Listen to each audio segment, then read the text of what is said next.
Okay, so good morning, everybody. I hope everyone's Tishrei was amazing and you were able to take lots of treasures that are going to accompany you for the rest of the year. It's really good to be back learning Tanya. We are actually in the middle of a topic which started in chapter 18. We're going to be doing chapter 21 today. This topic started in chapter 18, which is the topic of accessing your hidden love for Hashem. So let's remember that a hidden love for Hashem is a love that we don't produce. It doesn't come about through our own avodah. It is a love gifted to us as an inheritance from our patriarch Avram Avinu. And it is almost like a spiritual gene. And the Alter Rebbe spends a few chapters discussing this hidden love and how to awaken this hidden love, because the whole reason that it's called hidden is because it's hidden, right? It's a hidden love. So it's not accessible, like it's not revealed at all times. It's accessible at all times, but it's not in a revealed, awakened state. And these chapters explain to us what we have to reflect upon in order to reveal this hidden love to use in our avodas Hashem. Because also, let's remind ourselves, why are we even speaking about love of Hashem? Why do we need it? We need it in order to perform the mitzvahs in a way that the mitzvahs will rise. Because in order for our mitzvahs to rise upwards, they need both components of love and fear of Hashem. And we have discussed elsewhere in Tanya, this is not the topic for today, that love does also contain a component of fear, but that's for another time. So this topic 20, this chapter 21 is in the middle. We actually stopped in the middle, and I was not able to continue during Tishrei, but we stopped in the middle of this chapter, and in the last of this topic, the last chapter we were discussing, in chapter 20, we were discussing the origin of this hidden love for Hashem, this hidden natural love for Hashem. And the Alter Rebbe explained in chapter 20 that this hidden love comes from the level of faith, the level of emunah, which is above logic. It defies logic. It's above all the spheres, right? The spheres, start with the intellectual attributes, right, which is chachma, bina, das, but faith is above that because it doesn't have anything to do with intellect. You cannot use any rational thought to explain faith. So the hidden love for Hashem that we all have and we can all access actually comes from this level of faith, which is above rational thought, above logic. And in chapter 20, we started explaining the concept of Achdus Hashem, unity of God, and what that actually means. So most people think of the term Achdus Hashem to mean that there is one God, right? And the Alter Rebbe turns that on its head and says, no, it doesn't mean that there's one God. It means that there is only Hashem. In other words, the philosophers of previous generations did not necessarily negate Hashem, but they called him the God of gods. But really, the Alter Rebbe says, no, that is not correct. Even if you're not going to negate Hashem, but there's no such thing as the God of gods. Hashem is the only thing that exists. Ein od milvado. So unity of Hashem does not necessarily mean Hashem is one, but means that Hashem is everything. And the way that the Alter Rebbe, started explaining this to us was through the analogy of speech. Now, very often, the Torah even uses human terms to explain something to us about God so that we can understand, because there is some connection, right? So the connection that the Alter Rebbe used previously to explain this was that when we examine speech or the words that we say, when a word leaves us, right? And human beings, when they speak, the words leave and are never to return, right? But when the word leaves a person, the word becomes insignificant to the power of speech. In other words, you are able to speak individual words, but each individual word is insignificant to that power, and it leaves you, right? So we explained that so too, the same way as Hashem created the world with speech, and we are part of those created beings, we too are insignificant compared to God, right? And that is what is meant by unity of Hashem, that we are nothing. We are insignificant, right?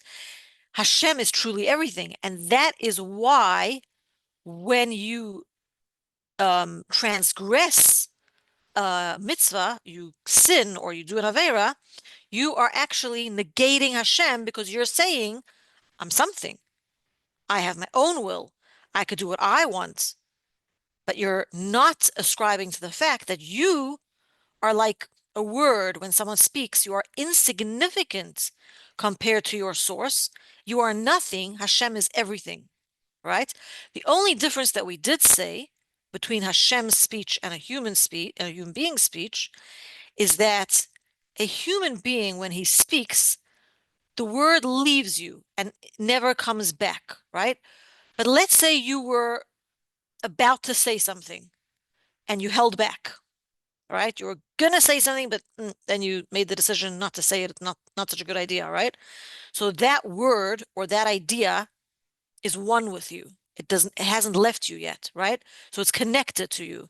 Hashem, even though he speaks, and one would think that since we are comparing speech, the speech of Hashem to our speech, that when Hashem speaks, the words also leave him, right? Which was the error of many philosophers of old, to think that Hashem created the world and then left the world to its own devices. That is wrong, because when Hashem speaks, it's different to human speech. The words that Hashem used to create the world and the constant creation that Hashem is doing on a daily basis does not leave him. It remains one with him and is connected to him, but yet it is insignificant. Much like the words that we speak, which leave us, are insignificant, Hashem's creations are significant when we compare it to him, right?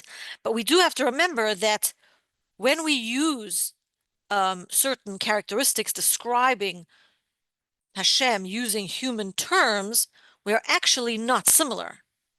It's actually not similar to that of a human. Just as in this example, like Hashem's words don't leave him, our words do leave him, right? When a person speaks also, his words are on a lower level than his thought, right? Because thought is a garment that is closer to the soul. It's a more of a sensitive garment of the soul, whereas speech is an outer garment of the soul, which you know, you could even have that which precedes thought, right? Because thought, the feelings maybe precede thought, because thought is already your words taking on forms and letters. You're thinking about it, right? But so the words are on a lower level of than thought or that which precedes thought, and seems to be completely like a separate entity. Even your breath, when we speak, our breath goes outwards and leaves our body, right? We even create carbon dioxide in the air and become separate, but that is not so with Hashem and his creations, even though sometimes we may think that we are separate, and that is what causes us to sin, whereas in fact, every single created being on this earth and in the worlds that we don't see, like angels, etc., are not separate from Hashem because of the concept of unity of Hashem, Achdus Hashem, that Hashem is everything. But if Hashem's speech, and this is the question that the Alter Rebbe deals with in this chapter, if Hashem's speech is not like our speech, right, doesn't leave Hashem, right, it just is one with Hashem, because there is no place devoid of Hashem, ein oid milvadoi, and it stays connected to the source. So why do we actually use this example? Why do we use the example of speech to make this comparison or to understand the creation of the world and unity of Hashem, right? Because Hashem's words are like the rays of the sun. For example, the rays of the sun, when they are within the sun, they are not identifiable as rays of the sun. They are one with their source. Only when they leave the sun, then you can see that they're separate. Or, for example, the drops of water in an ocean don't have each of the drops of water don't have their own identities, right? Whereas if you would take a cup of water from the ocean and pour it into a bowl, you would say, oh, this is separate from the ocean. But when it's in the ocean, it is one with the ocean, unidentifiable from its source, and one with its source, which is exactly how we are as creations and created beings. So therefore, why, the Alter Rebbe asks, do we actually use the example of speech to explain our insignificance to Hashem and the unity of Hashem? So the answer is that there are actually two qualities of speech that we use to compare ourselves and creation to Hashem. And it's not only that it separates and it creates, but that there is also another concept. It's not only that it's insignificant to its source, which is what we've been explaining up till now, but the second quality that speech possesses, which is the main quality that we use to explain the creation of the world and the unity of Hashem, is the quality of revelation. So when you speak to another person, the purpose of speech is to actually reveal what you're thinking. No one speaks to themselves, or at least they shouldn't be speaking to themselves. But the purpose of speech really is for the other person to know what you're thinking. It has a quality of revelation. You reveal your thoughts, your ideas, your feelings, right? Hashem as well. When we see in the Nevi'im and the Torah, when we see that Hashem spoke to a Navi, to a prophet, Hashem is becoming known through his words. Not that Hashem is separating himself from the words, right? So Hashem, different to us, is one with his words, but also reveals himself through his words, right? So the words that Hashem speaks to a prophet is revealing something to the prophet, to the Navi, right? And by the way, this is also why words are so powerful and why we have to be careful with our words, because words reveal qualities. One of the reasons that we say psukei de zimra, which are words of praise during the morning davening, is not because Hashem needs to hear them. It's because we are revealing these qualities that Hashem already has to us. We're making ourselves more aware of it, more aware of it. When you also say to a person, like everyone has negative and positive traits, right? If you say to a person, "Oh, you're such a schlamazel," or "You're so disorganized," or "You're so clumsy," or you, and by the way, that includes talking to yourself. That's one case where we do talk to ourselves, right? You are revealing something in that person. On the other hand, when we say to a person, "Wow, you're so responsible. You're so kind, you're so generous," you are revealing that quality in a greater way in that person. And by the way, that even works when you're not speaking to the person, but you're speaking about the person, which is all about the laws of Lashon Hara, which is why when you speak about a person, you're harming that person, even if he's not there. And the flip side to that is that if you speak positively about someone or you even think positively about someone, you are revealing positive traits that every person has, right? Everyone has negative and positive traits. It depends what you focus on and you reveal. So here we see that speech, even Hashem's speech, has the quality of revelation, which we see firstly when Hashem speaks to a Navi, and going back to the creation of the world. That is why Hashem created the world with 10 utterances. Hashem spoke the world into existence, right? The light of Hashem, which was previously hidden before the creation of the world, becomes revealed to create and to give light and life.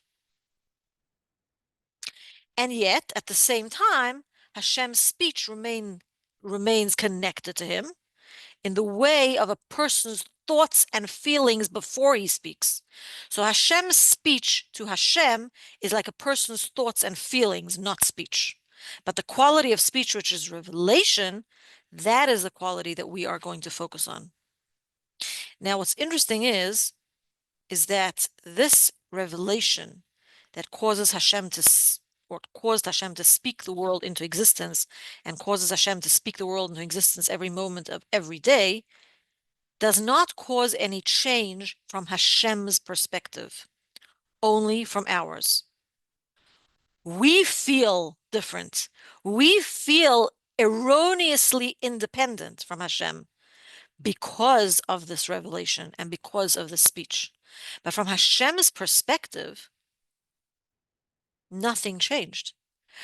Hashem clothed himself in what's called the Seder Hishtalshelus, the system of creation, through a process called Tzimtzum, which we have studied about in this class, particularly in the book of Tanya called Shar HaYichud VeHaEmunah, which goes more deeply into this topic, for the purpose of the creation, or for the created beings, so that they can receive light and life from Hashem without being overwhelmed.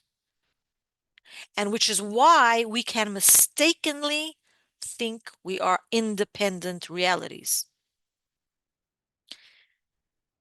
Tzimtzum conceals a revelation. So it's not that Hashem is not revealing himself, it's the revelation of the Creator concealed from the human being. Hashem gives and reveals so that the world can be created, but we don't see it unless we start contemplating and we start thinking about it, or we start noticing the moments in our life and our day that Hashem is present. That is the power of gratitude. That reveals Hashem. But our default setting, the way Hashem created the world, is that Hashem's identity and experiences is hidden from us. We don't see godliness not because it's absent or withheld. Everything is available and present, but we don't recognize the godliness that we have. You might think your life is your own, but actually your life is a revelation from Hashem. Now, going back a little bit to the concept of tzimtzum, Hashem created tzimtzum as well, right? Which is a concealment. We said that, we learned at depth in Shar HaYichud VeHaEmunah how tzimtzum is really an infinite Hashem so that he's able to fit into this finite world, that we don't feel overwhelmed. We are able to do mitzvahs and have free choice because we think that we're independent, but upon further reflection, we're actually not at all independent. We're very dependent on Hashem. Sometimes I like to compare it to like a teenager who thinks he's independent from his parents, but in truth depends on them for his very life and existence, right? But he's independent. So therefore he makes different choices, right? That's very much what we're doing when we sin, right? Which is why we're actually negating Hashem by sinning, almost very similar to Avodah Zarah, we said. But this concept of tzimtzum that Hashem created the world with, Hashem created it as a means to an end, not because he likes it that way. And therefore, the whole purpose of creation is Mashiach, to reveal Hashem completely. And also, therefore, Hashem gives tzimtzum a very limited vitality. So what happens? Because it has a limited vitality, let's say you deprive this poor teenager of something that he really, really wants, he will start resenting his parents and may even become antagonistic towards his parents, towards his source, because he wants to be independent. So that's us.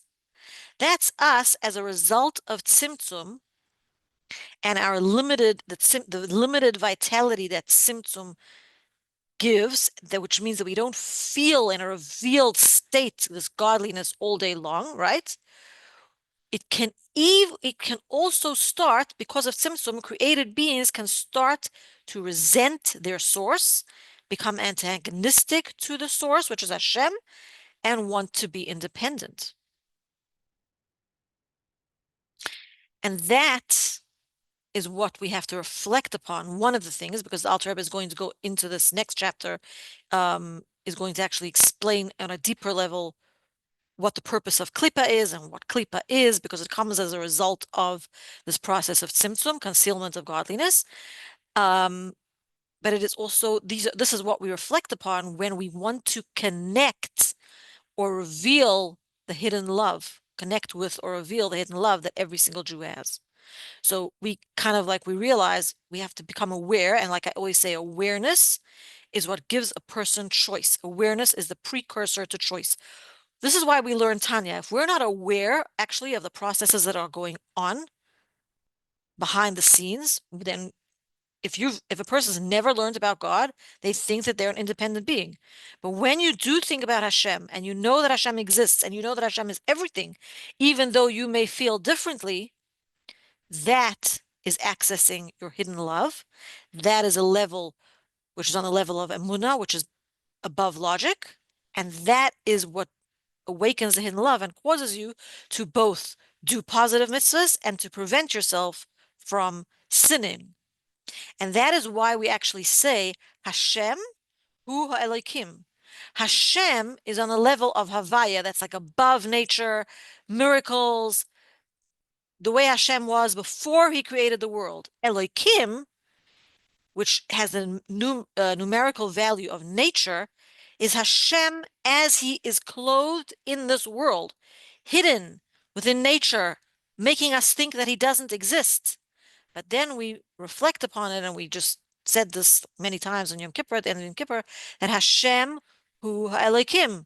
Don't forget who's behind Elokim, Hashem. It's all godliness. It's all Hashem.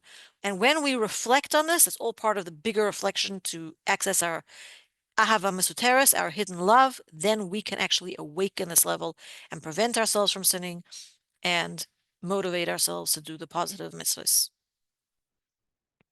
Okay, any questions? It's a relatively short chapter, a nice beginning to get back into it. Go I have a ahead. question. Sure. I'm not quite sure what the question is, so I'm thinking of the teenager, right, who rebels and thinks that they're independent, right? Just like we sometimes rebel. So often when we're rebelling and not doing the right thing, we're doing it very unconsciously. But a teenager, part of their healthy growth is to rebel, right? You want your teenagers to rebel a little bit and figure things out when they're teenagers. Otherwise, they do it when they're older, which when they're married and whatever, which is not a good thing. So I'm trying to, one is more of a conscious thing and one is more of an unconscious thing. Like, I feel like I have to Um, have this class every day to remind myself to stay in this track, you know? right. So obviously, much as like this comparison of speech, there are obviously some things that are not going to be exactly the same, but sometimes a teenager's rebellion, or we don't even have to go so far as to call it a rebellion, we can call it an assertion of independence. Let's say, I want to make my own choices, which is a healthy thing, right? Um, there are different levels to that, and that may also be on an unconscious level as well. They're not really, pondering it. They're not like sitting and meditating in the morning and saying, I think that today I'm going to make my own choices because I'm independent from my parents. It also Mhm. comes a little bit unconsciously, but we bring them back and we say, 1 second, are you is this like, do you own the house? Are you paying rent? Are you financing your life? Like, who do you depend on exactly? Obviously, we have to allow them to make their own choices within the healthy bounds, right? But sometimes we do also have to bring their awareness back that we're their parents and that there is a connection between us and that they owe their life to us. That's also healthy, right? So the So same how thing with is Hashem. our right? That's the same thing with Hashem. We don't necessarily sit in the morning and say, we feel so separate from Hashem that we're now going to sin. No, it's an automatic unconscious thing that, we have thoughts and desires and feelings, and we don't walk around our whole day thinking we are connected to Hashem. We should, right? Mhm. And obviously, if we start our day that way, and that's the whole avodah of davening and, you know, becoming aware, through learning Hasidus before davening of our connection with Hashem that will make us feel more connected. But you're very correct in saying that you feel like you need to listen to these concepts every day because we do. In fact, the Rebbe even mentions it in the Sikha about Yutas Kislev, comparing Hasidus to oxygen. You don't like breathe once a day and say, okay, that's it for today. I'll, come back to breathing next week. No, you do have to breathe every day, and you do have to learn Hasidus every day, and we do have to study these concepts every day. There's no shortcuts, right? Because we are human beings, and Hashem created us that way. And He created us that way to reveal our connection with Him. And we can't just reveal it once and that's it. We do have to reveal it and reveal it and reveal it and reveal it and reveal it.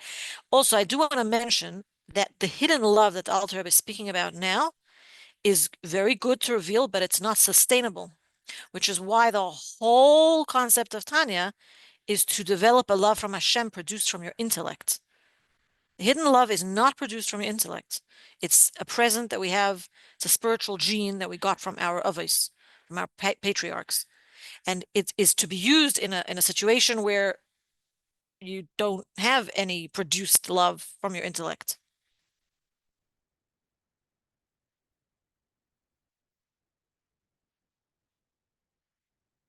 And generally, and we've said this in the last couple of chapters, it's when things become very clear that this hidden love gets awakened.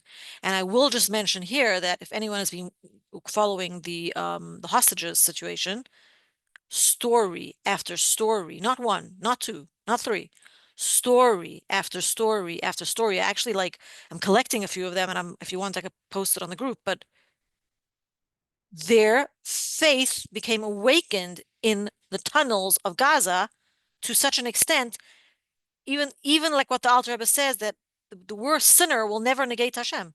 None of them agreed to convert or to do things according to Islam or all these ridiculous things. It's amazing. And this is the hidden love that every Jew has for Hashem.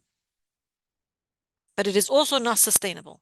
So, for example, even if a person witnesses a very, very big miracle in their life and they become inspired, like becomes very clear at that moment that Hashem is their life, if you're not going to do something with it, translate it into action, learn more, develop your intellectual love, it doesn't stay, it doesn't remain. So there is that. I went on a ramble, but I hope that answered your question, Hi That Sarah. that was so perfect because of course I've been following like a crazy person following the hostage stories and reading what they're doing, and you see a lot of Chabad rabbis in there, is that they're taking that faith and making it into an action, putting on, tefillin and benching goma. Like they're doing all of that, which hopefully will continue. But it's to me, it's like unbelievable that people that were in the bowels of whatever came out believing in God because the same God No, put it's them right. there. It's like, Right? wow, You would think it would be the opposite. You would think that they would come out and 100%. say, "Where was God? Like, why did this happen to Right. me?" And instead, they found him. Yeah. Incredible. They offered this guy soap and food and whatever, and he said no. And this other guy, I mean, everyone had their story. Like, not one, not two, not three. You just keep on hearing the stories, one after another after another. See, sharing that story really brings home the fact of the hidden love that we have for Hashem. I mean, nothing more could bring that back. You know what I'm saying? Like they all had it and it was Yeah, revealed in that. right. So it gets revealed when it becomes clear. So sometimes it's Right. clear when there's a gun to your neck. Sometimes it's clear when you have to jump out of a window. And other times it becomes clear when you reflect upon these ideas that we're learning in these chapters of Tanya. Right. Thank you. Okay, anyone else?